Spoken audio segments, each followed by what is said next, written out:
From ELCA Advocacy, this is Here I Pod.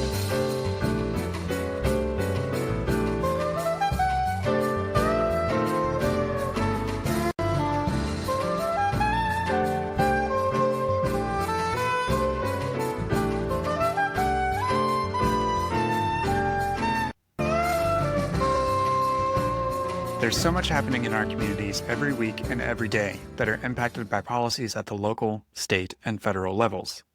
Here I Pod will focus on one aspect of what's happening each episode by talking with faith-based advocates, as well as providing steps that you can take in your own advocacy efforts. In episode 5, our host Regina Banks speaks with Giovana Oaxaca, Program Director for Migration Policy with the ELCA, in another extended interview.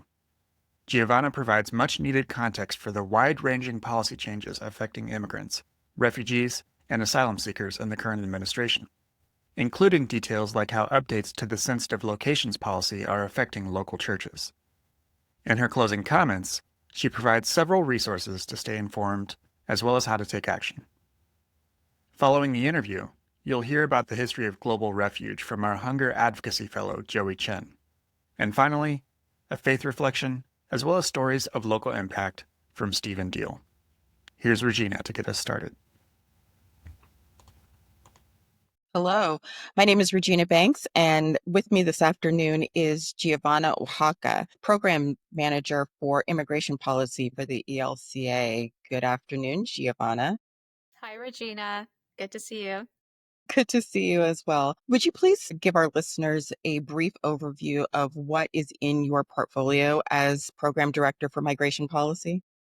Yeah, of course. Jumping right into it, my portfolio is really guiding the ELCA's public witness on issues on immigration, refugee, and asylum seekers. That spans a lot of issues, really, from detention and deportation practices to federal funding for refugee resettlement and support to addressing the international funding for displacement and forced migration. So it's quite encompassing. It's not just one thing. How long have you been in this role? About 4.5 years now, actually.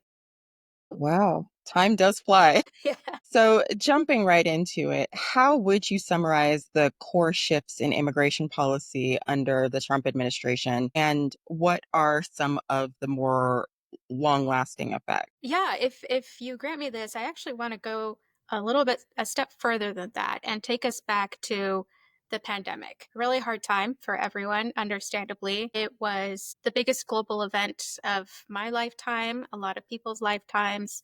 Lives were upended, lives were lost. It also significantly impacted migration in a number of ways. For one thing, if you recall, lots of governments around the world shut down their borders, and ours was no different. We also shut down our borders. We instituted something called Title 42, which is derived from a public health law, very, very old public health law, as justification to close the border to asylum seekers primarily. That policy remained in place for 3 years, from 2020 to 2023. And throughout that time, although the number of people at the border increased, we didn't actually have that many people coming into the country. Merely those numbers stated that people were trying multiple times to cross the border, I apologize. And those figures are the standard by which we create policy. The number of encounters at the border, or what the Department of Homeland Security measures as encounters, don't correlate to the number of people who actually cross. As I mentioned, people can sometimes cross multiple times and then be sent back right away. And so you had that kind of perception of a lot of border encounters, and we pegged a lot of our policy response to that number increasing.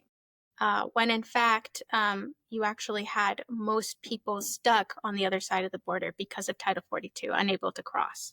So that's the kind of environment that you head into for Biden's last year in office, 2024, where he increases the threshold to claim asylum.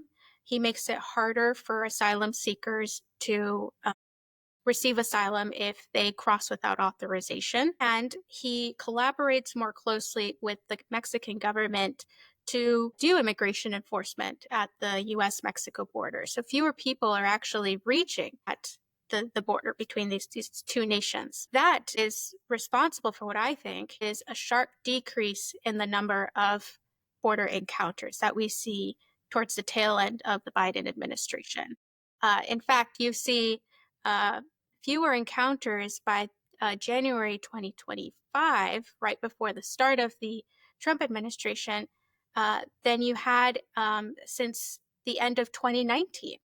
So, in fact, we actually see border encounters fall as a result of this more restrictive policy, stronger collaboration with the Mexican government. And around this time, too, more people not necessarily crossing the border without authorization, but seeking an appointment to come to the border directly and request entry through a port of entry. That was a policy by the Biden administration known as CBP-1, an appointment app that allowed you to do that. That's where we start the Trump administration. The second Trump administration. The second Trump administration, correct.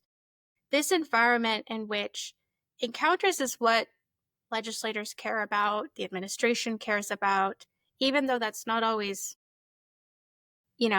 sensical to peg it to those things. A highly restrictive environment for asylum seekers and the CBP-1 app. Almost right away, the first thing that the Trump administration does is end the use of the CBP-1 app. And in fact, it was so sudden that there were people who had requested appointments for 1 p.m. on January 20th who had those appointments canceled. So they were already in line. They'd already requested an appointment to come to a port of entry. And by the time they got there, after President Trump had been sworn in, their appointments had been voided. That's how suddenly and rapidly this policy had shifted. So no more a policy of requesting an appointment, no more CBP-1. We still have highly restrictive asylum policies in place. And we still have, as far as we can tell, strong collaboration between the Mexican government and the US government to enforce immigration law across this region, such that border encounters right now are very, very low. But we also have a culture that permeates attitudes of migrants at the border, which is that there's a lot of fear and uncertainty. People who may have legitimate claims to asylum, who have, so we would say, like bona fide claims to asylum, may not be coming or trying to access asylum because they fear the consequences. They fear that they'll get picked up, they'll be deported maybe to a country that's not even their own. They fear that they'll be treated poorly in detention. And I understand that because that's exactly what's happened. We've had people who were detained after crossing the border, sent back to countries that weren't their own. We have had instances of asylum seekers sent to Panama, to Panamanian hotels. Again, not a country of their own, not their country of origin, but just sent there without clear reasons. You've probably heard of asylum seekers who just get turned back. They are not afforded the opportunity to claim asylum, which is their right under international law, to say, I am a person who is fearing persecution in current time because of the way that I practice my faith, my race or my ethnicity, or for my political opinion. That is a very significant departure from where our refugee and asylum policy has been for the last several years. Giovanna, those are really distressing statements that you've made. And I haven't been hearing those stories on the evening news or in the sources that I consume. Where are you getting these stories from, and with whom are you working in this work? Yeah, that's a really good point. There hasn't been a lot of socializing or awareness raising about these stories in the media. Except there are a couple of organizations that are really, really good at sharing these kinds of stories. And I want to shout out two of these, if that's all right. One of these is the Washington Office for Latin America, which compiles a weekly report of all the policy changes that have occurred and how they impact migrants in particular. And the second one, a second source of information that has been so crucial to me is the stories and the reporting from the ELCA's own international companions and partners. One of the blessings of working for the ELCA is that, we don't act alone. We actually act in concert with other entities. And one of those networks is the AMMPARO network in Latin America. Would it be all right if I shared a little bit about that? Please, please. Okay. So, AMPARO, if you're unfamiliar, stands for Accompanying Migrants with Protection, Advocacy, Representation, and Opportunities. It's a strategy that was adopted by the ELCA in 2016 with the purpose of accompanying migrant families now and into the future. And that looks, differently in the ways that we do it. One of the ways that we are dedicated to working is working with international companions and partners. That's, synodical companions, non-governmental organizations that are in other parts of the globe to address the situation of forced displacement and migration that affects, our communities here in the United States, but it affects theirs as well because they're people that are fleeing persecution or violent conflict. It's their nationals who are suffering the effects of economic and social inequality that are endemic to their regions. And they want to be part of the solutions that raise up these communities so that migration is not by force, it is a decision made by choice. So our international companions and partners help deliver stories of impact and stories of how the policies are shifting and changing and how it impacts the communities that they're accompanying. For example, after we hear CBP-1 has been discontinued, I got a story of one of our companions in Mexico. In fact, a companion that is walking closely alongside migrants who were waiting for their appointment date to come up. And she emails me to say, we have so and so many people who are waiting for their appointments here in this city.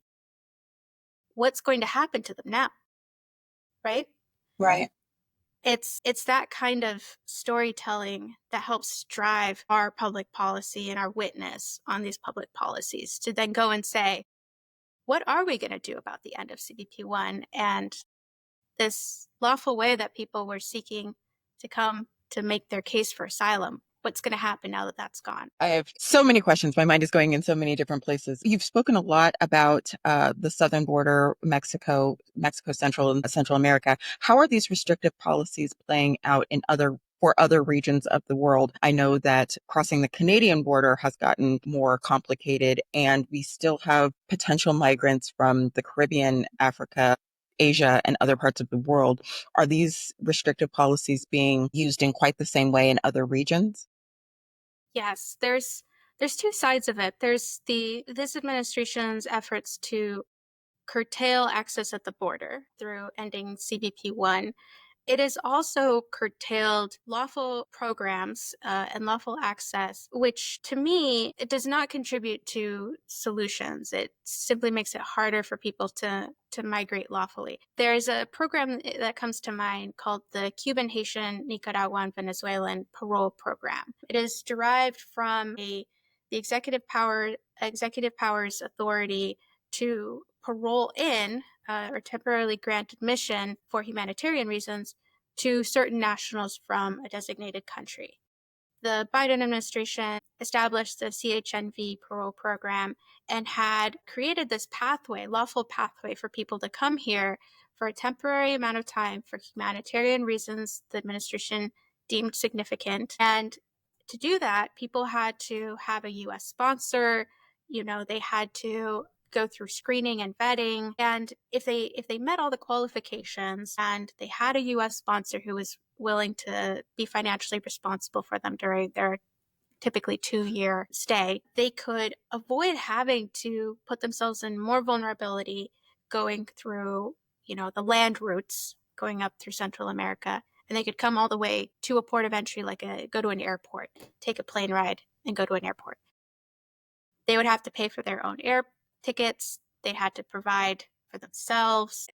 Checks off all the boxes of a self-sufficient lawful pathway to migrate. And yet When that program went away, it meant that people of Cuban origin, Haitian origin, Nicaraguans, and Venezuelans from South America no longer had this pathway. And as of March 21st, actually, the Trump administration is seeking to revoke that lawful status for people who came under the CHNV program. So that was just for clarity, that is people who, when they crossed the border, did so legally under all of the steps that you just outlined, are now living their life, likely working or student in the United States, and now that legal status is being taken away. That's right, except they came here on an airplane. They came to whichever city they were going to stay. But yeah, effectively, they were here. That some of them had established lives. They started working, were employed by businesses, and now they will have just 30 days to voluntarily depart the United States.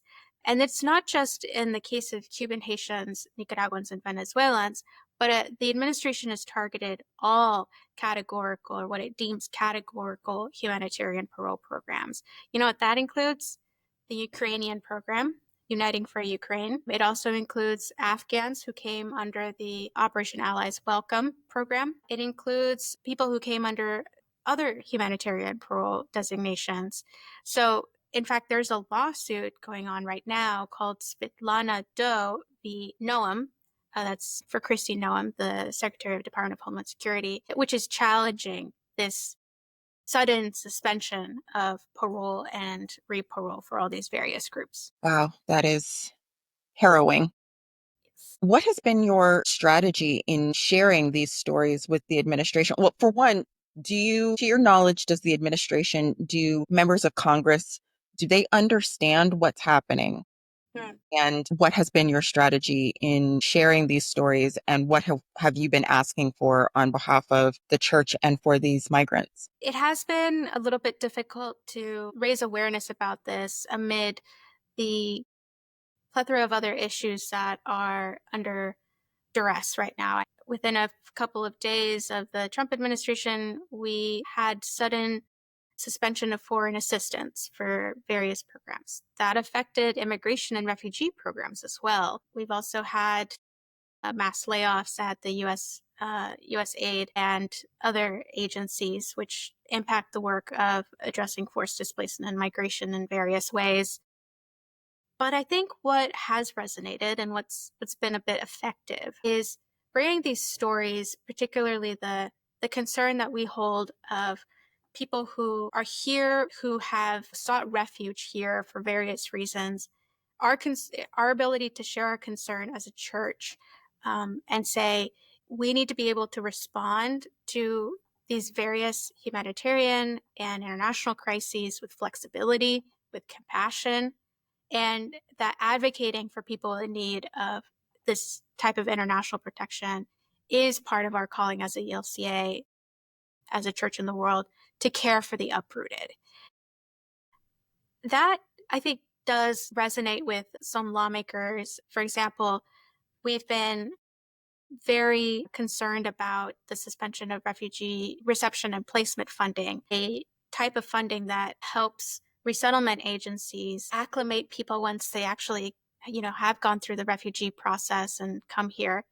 And getting lawmakers to understand, this small little segment of funding that maybe you didn't pay close attention to is incredibly important in the lives of these refugees and in the lives of the congregations that signed up to support them and care about refugee resettlement and care for it from a scriptural lens, from a biblical lens, because of their faith calling. I think is different, that hits home to some offices, hits home in a way that maybe the facts and the figures don't stick, right? Giovanna, when I do talk to local congregation members, if they are aware of the changes in migration policy at all with respect to how it affects them as church goers and church members what they think of as the sensitive locations policy. Would you briefly explain what that is and how we as the ELCA have positioned ourselves within that change to policy? Yes, that's a question I get a lot as well. My email, calls, people are highly concerned about this very public rollback of the sensitive location policy.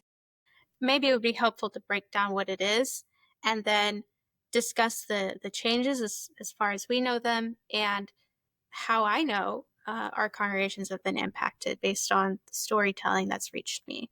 So essentially, sensitive locations is a shorthand way of remembering a guidance that the Department of Homeland Security has for Immigration and Customs Enforcement, ICE, and Customs and Border Protection, CBP, officials when they're conducting immigration enforcement actions, so arrests, apprehensions, detentions, near sensitive locations.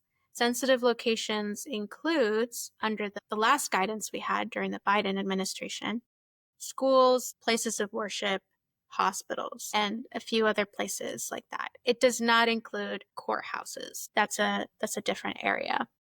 But sensitive locations is something that has been around in some way or another going back to the Bush administration. We had it during the Obama administration. We had it, in fact, during the first Trump administration. It was undisturbed. And during the Biden administration, his Department of Homeland Security Secretary Mayorkas established a new standard, which was called the Protected Areas Memo. And that sort of expanded the guidance as we know it today to include schools, hospitals, and places of worship. As you've probably heard, as others have probably heard, that guidance has now been rolled back. And what's left in place is the Department of Homeland Security's recommendation that ICE and other immigration enforcement officials use their common sense when deciding whether to do an enforcement action at any of these locations, sensitive locations. As of earlier this year, they are also required to go through some channels, but it's not a requirement to go through these channels. And it's any kind of policy that clearly spells out this is what you should do if you are doing an enforcement action near a playground. That doesn't exist. So we have instead is a lot of promises that agents will use their discretion, but how it's played out is actually somewhat different. I can tell you for a fact that we have had one instance, verifiable instance of ICE outside of a church. This is a case out of Georgia where ICE agents were after somebody who was wearing an ankle monitor who presumably was complying with his immigration proceedings, but was going to be picked up by ICE. The ICE agents waited outside of that church until he came out before they took him into custody. And Was he's this an saying ELCA church? it was not an ELCA church. It was, I believe, an evangelical church in Georgia. But the greater effect of all this is that people don't feel safe going to worship or accessing services such as needed medical care or sending their children to school because of what they perceive as a fear that ICE could just raid these locations at any time. I'll just share with you that there are worshiping communities here in California where the pastors and members have reported a drop in church attendance, a significant drop in church attendance since the institution of these changes. And I imagine you're hearing those same stories across the nation. Yes, and it's really hard to hear those stories because, well, I grew up in an immigrant family. I know what that's like. I know what it's like to be afraid and to know that your parents are doing everything they can for you, but to still know children in your classroom who have in their backpacks power of attorneys documents that hand over their guardianship to an aunt or an uncle. To have other children in my class actually have their parents deported. And to know that there are children like that who are going through this very same thing. That is the kind of fear and psychological stress that researchers have documented this fairly well. It's not helpful for childhood development. In fact, it's the opposite. It can be quite damaging for early childhood development. It can lead to toxic stress and negative behavioral symptoms such as anxiety and depression. So this is the kind of situation we're all living in now. I think for our congregations that are experiencing similar duress, making sure that there is clear and accurate information out there, information that includes your rights resources, accurate information that includes accurate reporting about immigration activity in the neighborhood, not rumors or fear mongering that could incite panic, and trusted and verifiable legal information. This in these times it's not uncommon, unfortunately, for unscrupulous, people to take advantage of this fear and promise solutions that don't exist, promise people to get them immigration status when that's not what can actually happen. You know this as a lawyer, right? You have to go to an attorney who is a licensed attorney who can answer your questions accurately and honestly. Challenges to the sensitive locations policy is going to make its way through the courts. Do you have any idea where those challenges are now? Are you participating in any way with those challenges? Yes, so you're calling to mind the two court cases that are kind of going on right now regarding the revocation of the sensitive locations policies. There's one lawsuit that's led by a Quaker organization, which I believe, the latest as I understand it, they received a preliminary injunction protecting all of the plaintiffs in that lawsuit from certain immigration enforcement activity, and that's playing out in the courts. There's a second case, which is a bit larger. The lawsuit includes the Episcopal Church, it includes the Mennonite Church USA, as well as some smaller advocacy organizations and denominations. And that lawsuit just had a hearing on April 4th, last Friday, to discuss a preliminary injunction. And a decision on that is not expected at least for another week or so, is my understanding. So as those lawsuits are proceeding, we know that a lot of the way to kind of push back against this administration's most expansive policies are through the court system, are through judicial orders, from birthright citizenship lawsuit to these lawsuits regarding sensitive locations. Those are a good strategy for raising awareness and hopefully getting some favorable judicial outcomes that require the administration to exercise more discretion.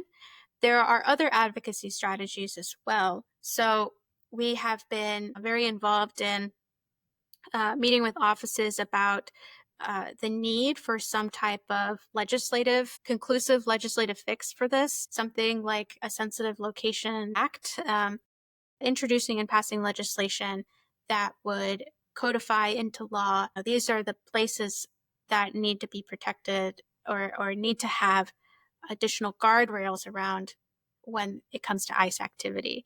So we've been meeting with offices from Democrats to Republicans, everything in between, to make the case that this is very important to Lutherans and Lutheran Christians. In fact, in January, we had the Reverend Hector Carrasquillo, the director of the ELCA Latine ministry, come out to Washington, D.C., and hold some meetings with offices about the impact he was seeing in his community in Illinois and how a legislative fix, such as a protecting sensitive locations bill, would go further than some, simply guidance from an administration, which, as we can very well see, can change by administration from administration. Just for the sake of clarity, from what I understand, and please correct me if I'm wrong, the injunctive relief that was granted by the courts for the two cases that are moving forward, the injunctive relief was just for the plaintiffs, which is which tends to be unusual. Like if there's injunctive relief, usually it forestalls all action for all people in like circumstances. But in this case, the court seemed to have narrowly construed it and said, if you are a plaintiff in this case, then there is injunctive relief. And the ELCA is not a party to any of these court cases. Is that correct? The injunctive relief was granted in the first lawsuit to the plaintiffs in the suit from the Quaker organization. That's the hearing was about last week was hearing about injunctive relief, and we don't have a decision on that one yet. And we are not plaintiffs under any of these lawsuits, although can tell you that we've had a lot of interest from congregations, from synods, all different expressions of the church curious about the lawsuits and curious about what else we can be doing surrounding the need for some kind of sensitive location protections.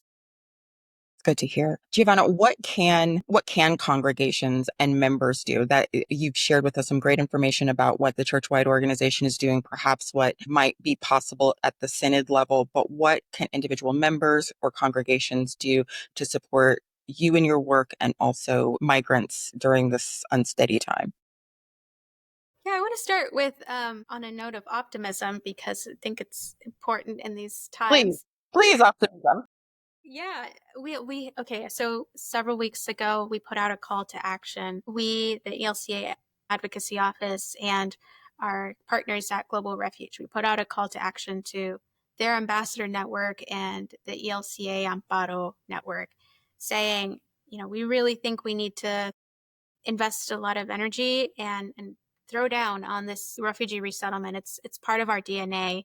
Let's do something about it. And we organized a brief but impactful week of action. We called it the Refugee Advocacy Week. We had virtual meetings with offices from the constituents that signed up to do these virtual meetings. We met with offices that I probably would have never anticipated meeting with before because my issues don't always bring me to their door. Sure. But I had constituents that were really coming out to say we're very concerned about this. Well, we had those meetings, wrapped them up, and combined with all the other public pressure that was happening around this issue of non-payment that resettlement agencies were having, where they weren't being paid for the work that they did last year and into this year. Public pressure, the advocacy meetings that we did press releases, we signed on to letters. All of that amounted to, just this morning, I got an email from our partners at Global Refuge saying, we have been paid back Oh, for that's all of our fantastic. work up until mid-January. Do you know how significant that is? Like Yeah. that's I'm so glad it happened. But it is as a result, I think, of different coalitions of support, different advocacy and pressure campaigns, slowly chipping away. There was also litigation as well related to this, but now you have offices that perhaps have never heard about this issue before or knew that there is resettlement going on in their districts suddenly caring and being very interested. So one way that I can suggest that, or several ways that I can suggest that people can support advocacy work is to sign up for our advocacy newsletter where we provide updates about the policy that's ever changing. You get to hear me write about, things like the cancellation of the sensitive location policy, what's going on with that. You get to hear me write about introduction of new legislation. And we also post action alerts to the elca.org/advocacy webpage. I want to highlight two of our latest action alerts. One is related to mass deportations, something that no doubt is high on everyone's mind. But these mass deportation efforts, this initiative, it can't actually play out the way the administration has proposed unless there's funding to back it. And that's where Congress comes in. Sure. Congress holds the power of the purse and so can decide this is how much of your taxpayer dollars we want to devote to enforcement operations at ICE or enforcement operations at CBP. And I think that that's an under utilized way for us to raise our voice is to say, these are Gotta my pay for it. values. How are we going to pay for it? Exactly. But the one thing I would emphasize with these action alerts is it is super, super important to customize it. Sure. You've heard of this too, I'm Absolutely. sure. Yeah. What happens when people don't customize it, right? You see it and it gets summarily dismissed. Yes. Pretty much. The offices count each unique email. And in the scale of advocacy engagement, what I like to think of as the generative scale of advocacy engagement on immigration, you have form emails here, and you have in-district, in-person meetings here. Well, the way you can elevate the impact of your letter is to customize it. And hopefully you hear back from that office. But it's all right if you don't. Keep sending letters, keep making those calls, and escalating your engagement, because the payoff is that you'll be known to that office. You'll be known as an agitator. You'll be known as, a very persistent advocate who is definitely paying attention. Yes. So that's what I'd recommend. Wonderful. And really quickly, you mentioned Know Your Rights resources. Where can people get those Know Your Rights resources? So we're very fortunate we have an AMMPARO blog where we're publishing a lot of this information. But generally, you can find Know Your Rights information from the ELCA at these two locations. So we have elca.org/amparo. And if you go to the resources page, there is a little toolkit, Know Your Rights information, that you can print off and pin to a bulletin board, or just print off several copies and have them at a table for all the members of your congregation to be aware of, regardless of their immigration status. This impacts non-citizens and citizens alike. The other way that you can access this information is on the blog site, which is a little bit harder to access, but you can go to blogs.elca.org/amparo. And it'll take you, hopefully at the very top, you'll see the most recent submissions. One is a guide for what can congregations do to prepare for immigration raids. And it offers a little bit more detailed guidance as far as what do I need to know as a congregation, and what are the preventative steps I can take? What are the steps I can take during an immigration raid? And also, what can I do after, with suggestions for talking points, even if you want to have a conversation with local media about what just occurred? There's also a resource underneath that's just like general Know Your Rights information organized by category. So if I'm an asylum seeker, what do I need to know? If I have temporary protected status, what do I need to know? If I'm a green card holder, what do I need to know?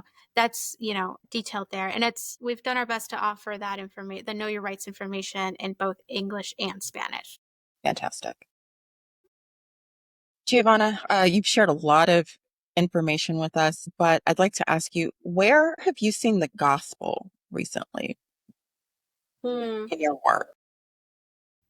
So I think this is an interesting question for me, because I consider myself a person of faith, and I have been struggling with my faith for a little bit. Not a crisis of faith, but rather, where do I find direction? And normally I would say that, my friends, my family, my faith is what grounds me, but it's just been a little bit harder than usual to feel centered that way. And this morning I woke up with the lyrics of a song on my lips that my husband plays before Shabbat services. He's Jewish, and we have an interfaith blended family. It's awesome. But the song starts with, "Am I awake? Am I prepared?" Mm. And the lyrics of a lyric of that song really resonated with me, because that's the thing about faith, and you don't always know where it's taking you. You just have to listen. And I think the story of the persistent widow, all of Matthew, the Beatitudes, right now, that and the lyrics of this song in particular, they're telling me it's okay if you don't know where things are going. It's okay if things feel uncertain. Just listen. Are you paying attention? You're going to get through this. So that's where I've derived comfort and some fortitude from my faith and from in the Bible. Amen. Amen to Gio. I wrote that down because that'll preach. Giovana Oaxaca, Program Manager for Migration Policy with the ELCA. Thank you so much for being here. Thank you so much, Regina.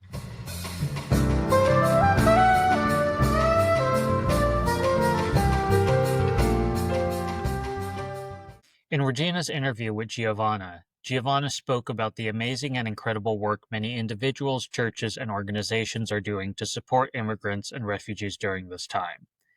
One such organization that she mentioned was Global Refuge, formerly Lutheran Immigration and Refugee Services. Global Refuge's roots began in 1918 when the National Lutheran Council, a cooperative agency of most of the Lutheran church bodies in the U.S., responded to the needs of displaced persons after World War I, assisting many refugees from Germany and Eastern Europe. In the first years of operations, Lutherans helped resettle over 522 refugees. Since that time, Lutherans have responded to crises in Hungary, Cuba, Uganda, and Vietnam, and many other places across the globe. By 1980, Lutheran Immigration and Refugee Services had helped resettle over 100,000 refugees with the help of Lutheran social service organizations and congregations. More recently, Lutherans assisted with resettling 14,000 Afghan refugees who fled the country following the Afghan government's fall to the Taliban. Today, Global Refuge carries on service and care for lives uprooted by conflict and crises, promoting family reunification, offering respite, and calling for action to address the things that lead to displacement in the first place. Global Refuge is an organization that continues to witness to God's invitation of love and grace through living into Lutheran values of welcoming those who are new here, inviting them to be part of our communities and our congregations, and helping to build new homes and new lives.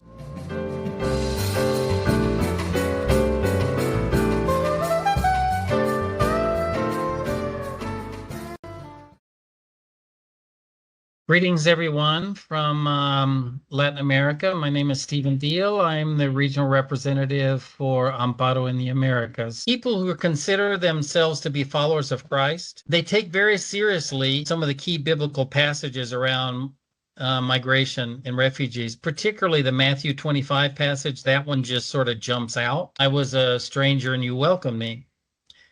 And Christ was very clear when he, according to Matthew's account of that, this is what he sort of expected of his followers. And so that's a starting point. People already have that, what we say is central to our denominational tradition in terms of the emphasis on the Bible. That's very important. But it's not just that. It's also, you can have that predisposition, but if you don't put yourself in a position, you have to go out of your way sometimes, like to sort of be welcoming. Like in Colombia, literally you've got millions, there was a period of time, millions of people just going along the highways, and they pass in front of church buildings, and you can just sort of look out, the church windows and say, oh, that's interesting, or you can open up the doors. It's putting faith into action. We know what some key biblical texts say, and that should be our guide, and we should be following those footsteps, and that's called discipleship, as opposed to just being sort of an active church member, if you will. And then if you take those steps, if you go out of your way and you come into direct contact with people and hear their stories, you cannot help be sort of moved and I would even say converted and transformed by that experience. I think the first place to start, you have to understand it's a common denominator across the region is that migrant ministry is a contemporary expression of contextual ministry, which is how the Lutheran churches tend to go about things here. When we talk about contextual ministry, we're talking about the church's response to everything that's happening in areas where the church has a presence. I just want to share 3 examples of 3 different Lutheran churches along one of the primary migrant corridor routes and how they become involved in what they're doing. I want to start with the Lutheran Church in El Salvador. which was actually the very first organization of any kind, church or non-church, that became part of our Amparo network. And the reason that they did is because migrants in El Salvador have been and continue to be former members, lay leaders, and even pastors of Lutheran congregations who have made the decision to leave their country of origin. So basically, it's a focus of pastoral ministry in those churches, and not only the people who have left, but those that they have left behind, particularly relatives, because typically it's not the whole family that necessarily immigrates. And I just want to share from this, to get at this, some words from Bishop Medardo Gomez, who we just lost like 3 weeks ago. He passed at the age of 79. But he was a key voice at the ELCA Churchwide Assembly in 2016 when the AMMPARO strategy was adopted. And I'm going to take some excerpts directly from his words. When we hear the stories of our people, we in the Salvadoran Lutheran Church feel called by God to serve those who suffer most, those in greatest need, the most vulnerable. We serve persons and families forcibly displaced by social violence, and with persons and families sent back from different points along the migratory route. What we offer them are expressions of God's love: food assistance, psychological attention, vocational training, and startup funds to begin micro enterprises, all to prevent them from having to immigrate again. So moving a little further south from El Salvador to Costa Rica. Interestingly enough, in the case of the Costa Rican Lutheran Church, working with migrants has been central to their vision of what it means to be a church in the Costa Rican context. They're the equivalent to God's Work Our Hands for the ELCA. In the case of the Costa Rican Lutheran Church, is a church without walls, an inclusive church. And so working with marginalized and excluded groups has been central to their vision and mission since the beginning of the Costa Rican Lutheran Church in 1989. And obviously migrants on the move are one of those groups. And the commitment is so deep that the church in Costa Rica remodeled their national church headquarters in 2018 in response to a huge surge in migration from Nicaragua. And to this day, like today, half or more of the physical space in their national headquarters is now dedicated to a transitional shelter for migrants from dozens of countries of origin. The third and final example comes from South America. It's the example of the Evangelical Lutheran Church of Colombia. Like the Lutheran churches in El Salvador and Costa Rica, the Colombian Church's migrant ministry has been a response to the dramatic exodus of Venezuelan migrants who pass through their communities and literally knock on their church doors. And to such extent that I believe the latest figure, something like around 2.5 million Venezuelan migrants have decided to settle in Colombia. And the migrant ministry program of the Colombian Lutheran Church is helping them with what is known as the integration process. Integration process is really just a fancy term for resettlement and starting your life all over again when you can't go back to your country of origin. Interesting thing about this, and I think it's true for all of the churches that I mentioned, is that the church in Colombia in particular has been transformed by this. When given the chance to share their gifts and talents, migrant diasporas, such as Venezuelans in Colombia, are boosting the local economy and revitalizing community life, including the revitalization and growth of churches, including Lutheran churches like the Colombian Lutheran Church. So to pull these strands together, I would just say that what we see happening here through the AMMPARO network and through the church, especially the Lutheran churches that are involved in that, is that active engagement in migrant ministry is becoming a central element of a common Lutheran identity that is spreading throughout the Americas, from North America, including the US, Mexico, through Central America, and into South America. This concludes this episode of Here I Pod. If you want to contact us, you can email us over at elcaadvocacypodcast@elca.org or leave us a voicemail at 866-740-3522. Thank you for listening.